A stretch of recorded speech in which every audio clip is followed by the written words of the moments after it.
There's very few industries where you see the sort of level of progression and development as quickly as it is in crypto. And I think part of the reason for that is because it's fully digital. Like there's no physical component to crypto really. You can iterate really rapidly in software, and crypto is an industry that moves at the pace of the internet. The tools that we have today, sort of like mobile banking and PayPal, those tools are just hiding the complexity that exists behind it versus building an actually better system from the ground up. And I think that's the big opportunity, but also responsibility that crypto has. Crypto has the opportunity to rebuild that system in a way that's more fair, more accessible, more efficient. I'm excited for that. In this video, I have a great conversation with Shingo Lavine, the co-founder and CEO of Ethos. Ethos is a revolutionary and decentralized crypto app. This is an app where you control your crypto, not a bank like most crypto apps. Shingo is a crypto expert and a key player in the crypto space. In this video, we discuss the best practices for investing in crypto, what happened to the Voyager app, and what lessons we can learn from the Voyager app. We also have a discussion where the future markets of crypto and technology are heading. I encourage you to watch this whole video as Shingo gives you the tools and knowledge you need to be financially independent and free. This is super important as we move more and more into the digital age. And now, let's enjoy this interview together and listen to Shingo and what he has to say. I wanted to ask you, Shingo is such a cool name. How'd you get it? Does it mean anything? My mom is Japanese, so I'm half Japanese, and Shingo means self-truth in Japanese, or That's true to cool. oneself. Now, can you speak Japanese? Only a little bit. I would not say my Japanese is very good, but I can get by in certain situations. Why don't you tell us who you are and what you're doing in the crypto space? Where should I start? Should I start all the way at the beginning? Yeah, how'd you get into crypto? Well, so I first got into crypto around the 2016, 2017 timeline. I was always very interested in crypto because it was sort of this interesting intersection between computer science and economics. I always knew from a very young age that I wanted to do something in sort of computer science, programming, that kind of thing. When I discovered crypto, it really was quite interesting. And I was also very interested in sort of the philosophical aspects of it, of being able to do good and being able to use technology in ways that can benefit people, in all over the world. My first foray into crypto was when my aunt asked me, how do I buy Ethereum? Ethereum was sort of single digits time, but it was just way too complicated for her to figure out how to buy it and store it and all that. And the space was very developer centric, where a lot of the tools were difficult to use, and it was sort of designed for people who had a lot of computer science experience. And even for those kind of people, really highly technical people, it was still a very difficult experience. So we wanted to create something that was easy, simple, and safe. And that's when we first started Ethos back in 2016, 2017. Our goal was to create a universal wallet product that was easy, safe, and accessible to everybody.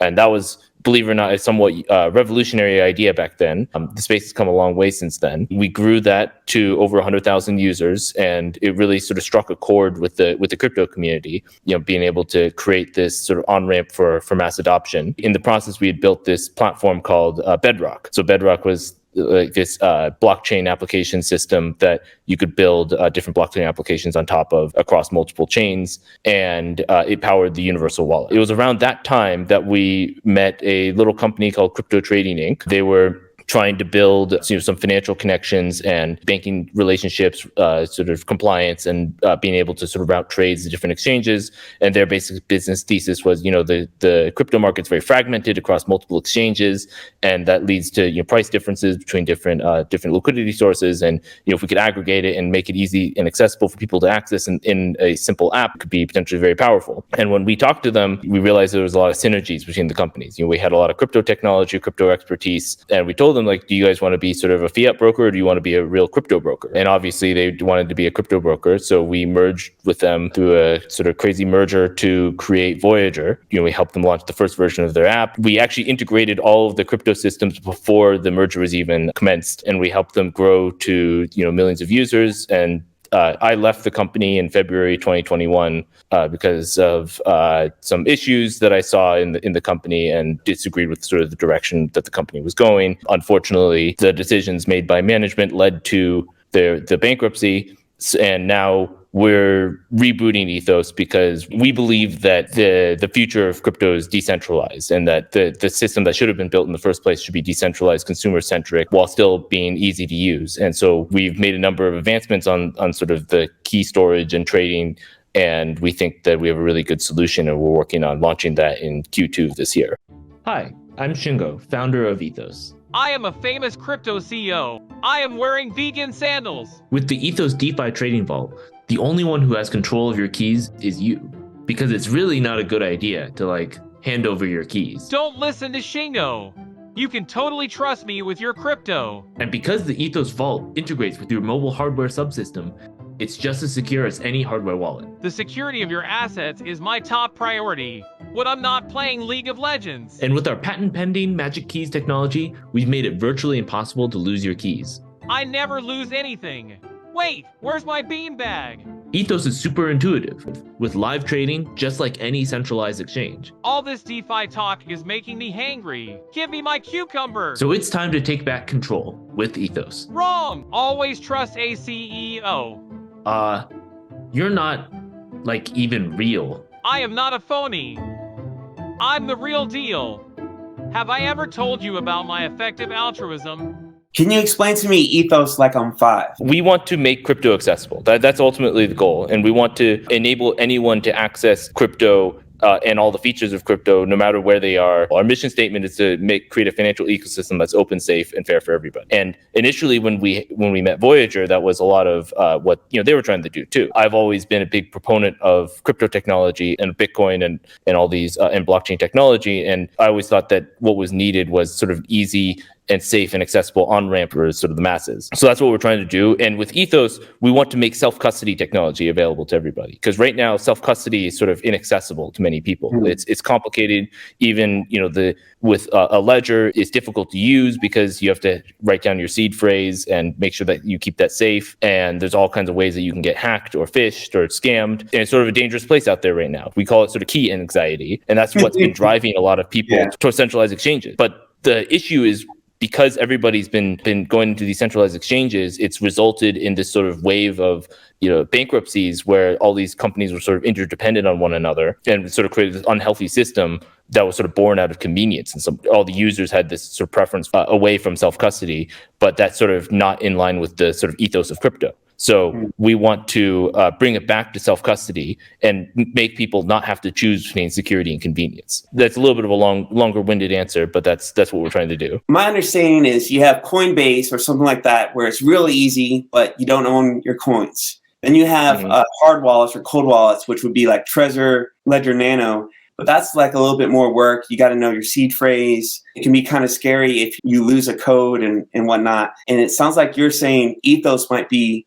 right in the middle where it's easy to use, but you still own your crypto. Is that right? It actually took us a while to sort of arrive at this place, but we're trying to sort of carve a new type of product into the market where it's all the security that comes from sort of a hardware wallet, but also all the convenience that has sort of been developed over time in a lot of the other centralized systems.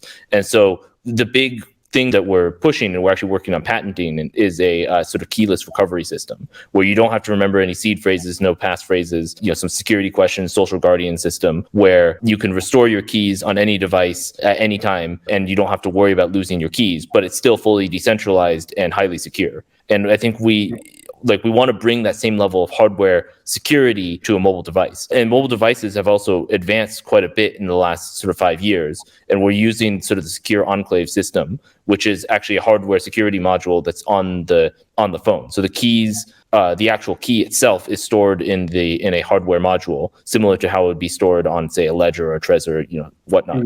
But then you also don't have the other attack vectors that a hardware wallet has in terms of having sort of your seed phrase lying around or losing your seed phrase, or the number of other issues that can often happen with sort of those kind of self-custody wallets.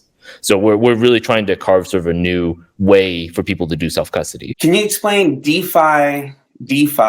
I've seen that expression, with the Ethos app. I'm very fascinated by that. Yeah, the idea is for years we've been sort of living in what we call the centralization era, where centralization has been building and building over the last really just 5 or 6 years, where systems have become increasingly centralized. And for a while, people viewed that as sort of a positive thing, crypto becoming more centralized, more regulated, and sort of more convenient in many ways. But that centralization is not what crypto was designed to do. And we've seen the issues that come with trusting a centralized operator to act ethically or competently. And that's harmed millions of people around the world. And people have lost billions in all these different platforms. I think it's time that we DeFi the centralized status quo and embrace sort of decentralized finance, because that's really what crypto's built for. It's what crypto's designed for, and it's crypto's unique use case. Whenever people talk about like what use does crypto have, there's a very simple answer to that, which is USDC. USDC is the best example of a real use case of crypto that solves very real and big issues in the world today. Cross-border remittances are difficult and expensive, and it's difficult for people who don't live in developed financial systems to access the US dollar and banking services. But with USDC, all of that friction goes away, and that's sort of just the tip of the iceberg of the kinds of things that DeFi has the power to enable. I think by encouraging the industry to go decentralized, to go towards DeFi, it's going to result in a healthier industry, more real-world use cases for crypto, and more consumer protection for the everyday customer. That's awesome. God forbid, what happens if I have Ethos and I lose my phone? Like, what do I do? So the way that it works is we have a sort of a backup file. So you can put this backup file on your Google Drive or iCloud. And the reason that it's secure is because that backup file isn't actually your private key. So say someone gets a hold of that. Like if someone gets a hold of your seed phrase on Ledger, you're just screwed. They have your key. But with this backup file, you can store it on different places. And if someone gets a hold of it and cracks it, you'll be notified. And you can sort of what we call reshard your keys. So you can reset the cryptography, and then that file becomes useless. So it's like a system where you can restore your keys on any device, fully decentralized, but then you don't have to worry that someone's going to get a hold of it, and it doesn't have to be like as sacrosanct as a private key file. So if you lose your phone, then you can restore it on another device. Or say you lose the backup file and you still have your phone, you can create a new backup file using your phone. Let's talk about Voyager. What were some warning signs that you saw? The reason I left the board was because I just was not comfortable with how that board was being run. I'd never anticipated that it would result in bankruptcy. Myself, along with many other people, were very much blindsided by everything that happened. I always want to run a business and a company in an ethical manner and in a way that sort of is, really respectful and protective of customers. And, when you have a large amount of money custodied with you, you have a very real fiduciary responsibility to all those people. It's unfortunate that feeling of responsibility isn't really shared by everybody in the industry, clearly. The fact that the CEO was willing to send a loan out off of a one-sentence thing from the 3AC, I think is an issue. And the idea behind a fiduciary responsibility is you treat the assets as if you were sort of managing your own assets. So is it something that you would do yourself? And I think most reasonable people would say, no, I would not send, hundreds of millions of dollars to someone off of a one-sentence guarantee. Now, one thing that got me really excited about Ethos is that Ethos is trying to help out people who have lost money with Voyager. I myself have lost some money there. Tell me a little bit about how you're helping out the Voyager people. Yeah, we're trying to help out, with the recovery airdrop. So we're giving tokens completely free, no strings attached to anyone who can present us sort of a valid claim from Voyager. We want to use this as an opportunity to encourage people to go towards self-custody, because I think self-custody is really the antidote to everything that's happened. Had Voyager been a self-custodied system, people wouldn't have lost their assets. People wouldn't have lost their life savings. What gets me even more was that all the technology to go self-custody was there in Voyager. And in fact, I was pushing for it. I really wanted Voyager to become a sort of a hybrid system where you could encourage people to trade directly from a self-custody vault. And that's what Bedrock was designed to do. And so we, along with everyone else, I'm a Voyager creditor and was a big Voyager shareholder and was hurt by all this. And I want to create something positive out of it. And I'm hoping that this recovery airdrop ethos and everything can be something positive that comes out of all these negative experiences. A lot of the people helping us right now are people who've been sort of hurt by Voyager. Like that's why a lot of the marketing is very genuine, because it's from other people who've been hurt by it, and that's why we're doing what we're doing. Like the motivating factor for me is I really didn't like how Voyager treated creditors. I really didn't like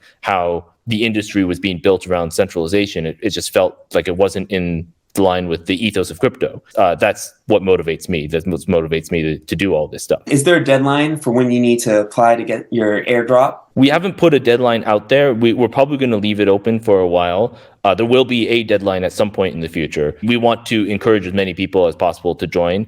And there's also a difference in how we sort of run programs like this. I also disagreed with how the VGX token swap was handled as well, where there was a relatively short period of time for people to swap and a bunch of people were left behind. And that's also why we're including, the people from VGX 1.0 in the airdrop. I think that it shouldn't be something that's built to sort of be in favor of the company. It's really built to be in favor of customers. We want as many people to be helped by this as possible. Now, I've told many people about Ethos and the Ethos airdrop, and some of the people have been so hurt by Voyager, they don't really trust crypto, and they're thinking, this guy's just trying to get my information so he can steal more crypto. What would you say to someone who's not sure about an airdrop and thinks there's no such thing as free crypto, etc.? I don't blame them, honestly, because a lot of people have lost trust in crypto because of everything that's happened. But what I would always say is that the issues of Voyager, of Celsius, of BlockFi, of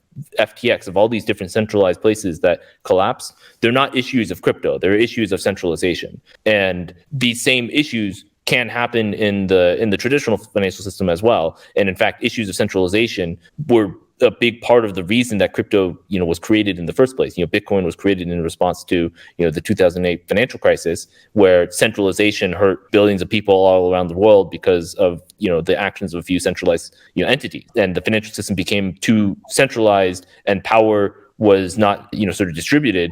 And that was really the ethos behind why Bitcoin was created. And we're trying to bring it back to that original ethos where the individual is empowered, where, customer protection is key, where sort of ease and accessibility is, a given. And so, in a decentralized system, it's not possible for a centralized collapse to happen because you're always in control of your funds. You're always in control of your crypto, and you get to choose what risks you want to take. And in Voyager, people didn't know how much risk there truly was. I didn't know how much risk there truly was. And because it wasn't something that people were sort of aware of. And people would put their money into USDC because it looked and felt like a bank account. People thought that, I could just put my dollars in here. It's a lot less risky than buying Bitcoin or buying Ethereum because I'm exposed to all the risk that comes with buying crypto assets. And to me, that's the big issue. When people aren't made fully aware and fully informed of the risk that they're taking, that leads to, big issues. And also it leads to market issues too, where risk is being mispriced because people aren't able to accurately,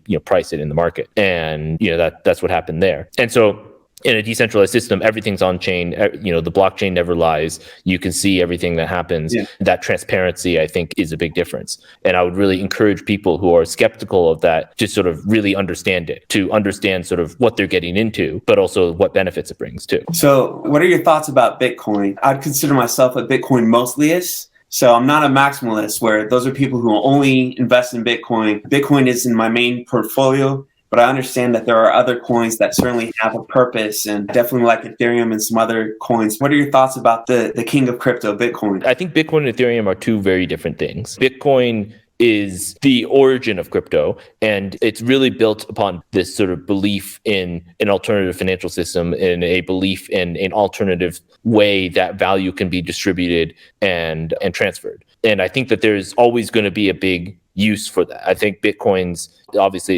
not going anywhere anytime soon. Ethereum, on the other hand, I think fills a completely different niche than what Bitcoin does, because Ethereum is programmable. It's a new way of approaching the financial system from a technical point of view. Like, it's a new way of building different types of applications. And I view Ethereum sort of similar to like websites, like, HTTP or something like that. It's a new technology that enables a new set of things that weren't possible before, versus Bitcoin is sort of like a new type of asset. And that's sort of the difference that I see in there. And I think that both are definitely here to stay, and both are very important. And we're building our entire sort of decentralized infrastructure on Ethereum. We're a very we're obviously going very long on the future of Ethereum. And I think that Ethereum is a very powerful technology that's still being understood to this day. But Bitcoin's also, a very important piece of technology that's, not going anywhere anytime soon. Is there a way to earn interest inside the Ethos app, or is that just something that Voyager had? Yes. So what we're building, we're calling it the Yield Seeker, where anyone can come in and build different strategies. So you can build different DeFi strategies, based on different DeFi protocols, and share those strategies with other people. And you can also participate in your own strategy or use someone else's strategy. But the big thing that's important to us is that people know what risk they're taking. The risks that come in with DeFi are very different than the risks in CeFi. And I think that was the big issue with centralized lending platforms, is that people didn't fully understand the risks, and therefore the risks were being sort of mispriced, and the yield might have been higher or lower than what it should have been based on what the risk actually was. And so we'll let people basically participate in different DeFi protocols, but it's all going to be on chain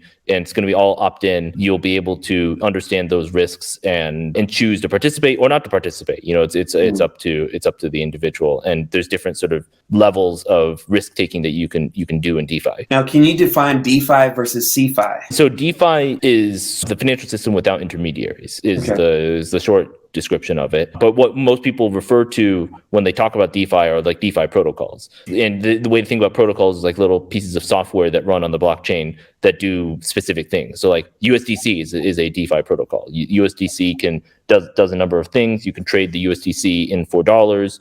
And you can transfer it around. And then there's lending protocols like Compound is a good example of that, where you can lend your crypto and then into a liquidity pool, where then other people can borrow against it, and you can earn interest based on people borrowing it. Or there's decentralized exchanges, where you can participate in a liquidity pool or trade through a liquidity pool, fully decentralized, where it's all being run by smart contracts. And DeFi, I think, is the term that people use as like sort of all-encompassing umbrella for all these different things. With your app, could I take Ethereum and use one of your DeFi protocols to hopefully earn interest? So the way that Ethos works is Ethos isn't going to be a DeFi protocol. We're not going to build any DeFi protocols. We're not going to be running any DeFi protocols, but we're going to make them accessible. Today, even there's been a lot of advancement, but still it's difficult for most people to get into DeFi, because you have to not only set up your own wallet, then you have to figure out how to then connect that wallet to the different DeFi platforms, understand these DeFi platforms, and then how do you know you're getting the best price, because there's all these different decentralized exchanges out there. So we're trying to simplify that whole process into a familiar and easy to use sort of trading interface. And we took a lot of inspiration from how Voyager structured the trading interface, and are trying to sort of replicate that simplicity for the user. So you'll be able to trade easily, or you can take your Ethereum and put it into a different DeFi strategy, and choose different DeFi strategies that have varying amounts of yield, and participate in that, and all through sort of the easy to use app, which is all decentralized, fully self-custody. That's cool. And one of my favorite things about Voyager before they collapsed was the app was so easy to use. It was so user friendly. And so I've just kind of looked at some of the things like the website of Ethos, and I really like what you guys have so far. So did I hear you say it should be released the second quarter? That's what we're shooting for. Don't quote me on that, because unexpected things can happen, but we're shooting for Q2 this year, and right now things look like they're on track for that. I'm really impressed by the development team that's been able to put it together this quickly. We spent a lot of time designing it, designing the vault system, designing the key management system, designing the trading system, designing all these different systems. And basically we started development in July of last year, around when the Voyager bankruptcy was starting, and we should be able to launch in less than a year. Will you be able to buy crypto through your app too? Yes, we're working on also a fiat on-ramp integration. It's going to be interesting also because we're planning to be global from day one. We're going to have fiat on-ramps global, which is an interesting challenge. But we have a partner that we think can help us do that. I looked at some of your TikTok videos and YouTube stuff. I noticed you talk a little bit about trading. I'm a simple man. I've been doing dollar cost averaging, which is buying $10 a day in Bitcoin every day. But what are some strategies you use for investing, or what do you like? The first thing that I always tell people when they ask for like sort of trading advice is you have to be really comfortable with risk when you're in crypto. Like you have to, when people say you have to be willing to lose everything, that's really true. Like you have to be fully willing to do that. That being said, if you're willing to take that risk, the risk reward premium that comes with crypto, people argue that can often compensate for that risk that you take. Me personally, I'm negligently long crypto because I really am a big believer in crypto.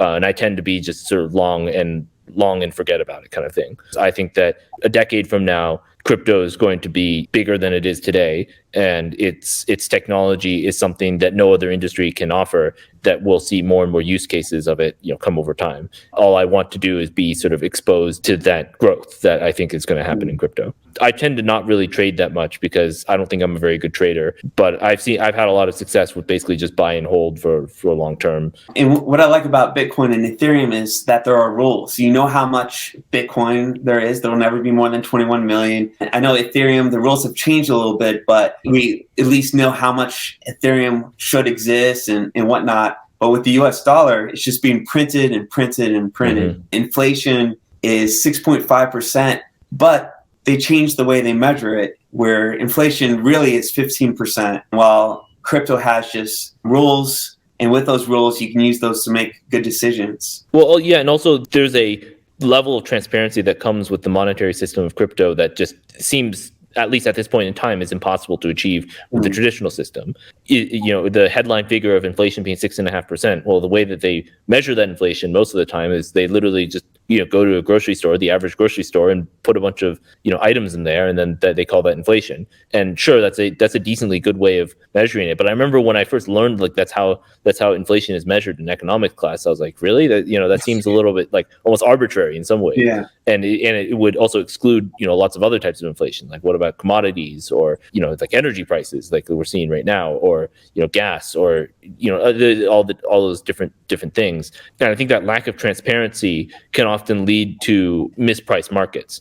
Whereas in crypto, in theory, with full transparency, markets can price a lot easier. And that's what I like about crypto, is that the idea that you can have a much more fair market, and obviously there's a lot of exceptions to that in crypto, and I think there's a lot of ways that crypto can improve it. But the idea, the utopian ideal of crypto, of a completely fair market where everybody has equal access to information, that's about as good as you can get in a financial system. I had a professor in college who was sort of an expert on a lot of things about the SEC. The SEC's job at the end of the day is really about transparency, disclosure. Like disclosure is the most powerful tool that the SEC has, and that's the tool that they use the most in order to make financial markets as safe and fair as possible. And that's why insider trading is looked down upon, is because it's seen as taking an unfair advantage of information that isn't shared with the wider public to sort of gain an advantage over other people. And the idea, I think, behind crypto is that everybody can have the same access to that information. You can have a level playing field, a brutally egalitarian system where every person, has the same accessibility. And to me, that is the ideal. I really believe that the financial system should be fair. Everyone should have equal access to it. I was trying to explain to my wife why crypto matters. We have a friend in Guatemala, and to send him money, you got to send the US dollar through Western Union, and then that takes a week, and then you pay all those fees, and then the dollar turns to the Casali, and then there's fees for that. While crypto, you can just send that worldwide. Obviously, from talking to you and your experience, you seem pretty advanced in technology. Einstein said, unless you can explain it to a 6-year-old, you don't understand it. So I want you to imagine that you have a 6-year-old right now. How would you explain where crypto is going to a 6-year-old? Well, I think the example you gave is a really good example. And to me, that's a perfect example of why crypto is needed. Like, we take for granted in the US, the banking system. And the banking system in the US is pretty good, but it's not perfect by any means, as anyone who's had any issues with it can attest to. With crypto, and I use crypto like all the time for real world purposes. Like, if I want to send money to someone that may not be hooked into the US banking system, like say someone in Guatemala, to your example, you could just send them USDC. And if USDC is sort of universally sort of accepted, and in many places that the US dollar is universally accepted, then that's a really easy way to send money to people with very minimal fees. You just pay an Ethereum gas transaction. I guess that's not a very good example for a 6-year-old, but I guess for a 6-year-old, I would say, the financial system is very complicated and, not very accessible to many people around the world. And crypto is a open system that anyone can access with as little as a mobile phone and access to the internet. And more people today have access to the internet than they do have access to banking systems. And that alone is where crypto can help people. If anyone can access a robust, useful financial system with just their mobile phone, that's going to, help lift a whole bunch of people and help a lot of people, and level the playing field for people around the world. Exactly. I've gone on many mission trips with my church, and you'll just see some extreme poverty, people in dirt floors and whatnot. But I've noticed they all have one thing, a smartphone. Mm-hmm. And I'm not sure, how much traveling you've done, but everyone seems to have a smartphone. And you're right. If we can bring crypto to them, that could level the playing field. Or, even if someone had a great business idea and I wanted to do some angel investing, you don't have to send money to a bank and have that third party. You can just send it directly to the person. I think that's really cool. What are some things you're extremely excited about in crypto? Or what do you think the future of crypto might look like? Well, the big one, I think, is I described what happened sort of with the centralized meltdown as sort of like a COVID moment for crypto. Like it's a moment that accelerated existing trends and, changed the game for so many businesses. COVID forced people to rethink so many things, like remote work, the way that people interact with each other, the way that, technology is pervasive in our lives. All of those things, those trends, e-commerce and, remote work were things that already existed before COVID, but they were accelerated by it. In a similar way, these centralized meltdowns, I think, are going to accelerate the trend towards decentralization, towards DeFi, and towards real world use cases of crypto. And to me, that's what excites me is the idea that crypto can start to become truly useful and differentiated, from the traditional financial system. And a fully self-custody model, I think, is very differentiated and very useful in many ways. So that's the big trend that I find, most exciting. Another trend that I find also most very exciting, the amount of innovation that's happened in DeFi. The difference in DeFi between, say, 2019 and today is just massive. It's night and day. And I think that's sort of gone unnoticed by a lot of people, the amount of sort of progress that DeFi has made. I'm hopeful that in the next sort of 5 to 10 years, we're going to start to see, complex systems start to emerge on the blockchain. So like the example you gave of angel investing in someone, cross borders, I could see stuff like micro lending or micro loans, more robust payment systems and exchanges that let you trade and hold real world assets or income bearing assets. Like I think all those things are things that we're likely to see over the next 5 to 10 years, and those are all really good use cases of crypto. I always find it very funny that a lot of people in the traditional financial system, actually really understand the use case of crypto when it comes to sort of tokenization of assets, because the way that stocks and bonds and securities are traded right now is not very good. Honestly, it's still basically out of the paperwork crisis that happened sort of like 30, 40 years ago. It used to be people were literally, with briefcases full of paper, we're transferring, stocks to each other. And the system today is actually not all that different from that system back then. It's more computerized now, but it's not by any means sort of been really embraced digitization. And I think that the financial system has avoided digitization for a long time. And the tools that we have today, sort of like mobile banking and PayPal, those tools are just hiding the complexity that exists behind it versus building an actually better system from the ground up. And I think that's the big opportunity, but also responsibility that crypto has. Crypto has the opportunity to rebuild that system in a way that's more fair, more accessible, more efficient. I'm excited for that. That's good. My wife and I recently bought a house not too long ago, and in order to wire money, I think I had to pay $50. It was ridiculous. Mm-hmm. I'm thinking I can't wait for crypto to really become mainstream, where you could send it for a few cents and just verify that you have the money. I hope that the voting system around the world will embrace crypto. Mm-hmm. It's so easy to verify that something's happening legit, and you can see what's going on. And I just want to see more transparency. Yeah, and also data protection too. I think it's been a big issue that still hasn't really been addressed by the US legal system, but like, what rights do people have over their own data? Because I would argue it's a piece of property that belongs to each individual, and you have the right to give that property to someone else, but you should also have the right to take that property back. And also you should be compensated for that property as well. And the idea that you can sort of have that be digitized and monetized in a very real way in crypto and protected, like decentralized identity systems, like where everyone's gone through KYC systems, in all these different places, but having a way that you could have KYC be done in a way where you can protect your own data, I find that very appealing as well. Or where AML can be done in a way that's less intrusive to people while still providing all the data that regulators need. I think that's also a powerful idea. Yeah, I mean, I think all these are use cases of crypto that I hope to see. What would you say to like a naysayer who says, oh, there's no way crypto's going to take off?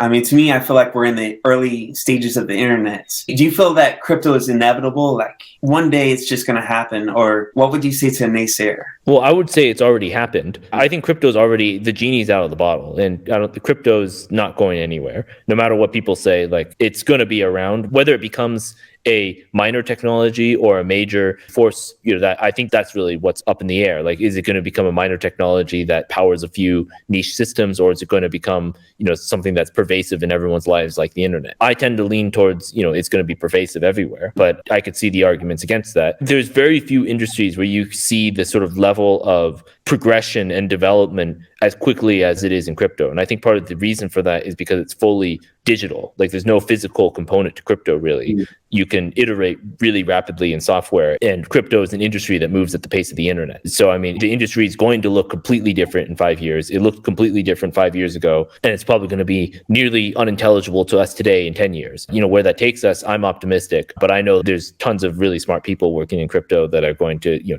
move it forward. What coins do you have in your portfolio right now? Super heavy Bitcoin, Ethereum, really. Okay. Again, I tend not to really trade much. I tend to also not really, if I'm going to buy something, I don't want to like post that I'm buying it, because then I don't want to like get other people to buy it because I'm buying it. And then like, I don't want to like shill stuff and stuff like that. Like I want to be buying stuff because I believe in it, and also because I think that it's going to, make a real positive impact in people's lives. And to me, Bitcoin and Ethereum both fit that bill. Like I think that Bitcoin and Ethereum are powerful ideas and powerful technologies, and I'm excited to see where they go. I know it's a boring portfolio, but well, cool. And thanks for doing this interview, and thank you for helping out the Voyager creditors by giving them an opportunity to get some free ethos. Thank you for the interview too. I appreciate it, and it is a lot of fun to do this kind of stuff, and I always enjoy sort of like interacting with people in the community. So anytime. Thank you so much for watching this video. If you found value in it, please like and subscribe so more people can see this content. God bless you, and happy crypto.